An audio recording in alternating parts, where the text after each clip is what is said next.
اللہ تعالیٰ کا ارشاد ہے، منافق مرد اور عورتیں ایک دوسرے میں سے ہیں، نیکی سے روکتے اور برائیوں کا حکم دیتے ہیں اور اپنے ہاتھوں کو بند کرتے ہیں۔ انہوں نے اللہ کو بلا دیا، اللہ نے انہیں بلا دیا۔ بلا شبہ منافق فاسق ہے۔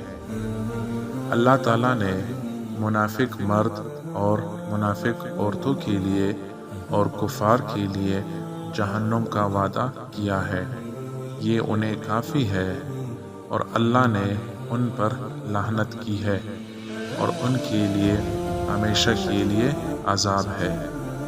ایک اور جگہ ان کے بارے میں اس طرح ارشاد فرمایا ہے، بے شک اللہ تعالیٰ تمام منافقوں اور کافروں کو جہنم میں جمع کرنے والا ہے۔ اللہ تعالیٰ نے ارشاد فرمایا ہے کہ منافق کفار سے بھی زیادہ بدبخت ہوتے ہیں، اور اللہ تعالیٰ نے ان سب کا ٹھکانہ جہنم قرار دیا ہے۔ فرمان الہی ہے، بے شک منافق جہنم کے سب سے نچلے طبقے میں ہوں گے، اور آپ کسی کو ان کا مددگار نہیں پائیں گے۔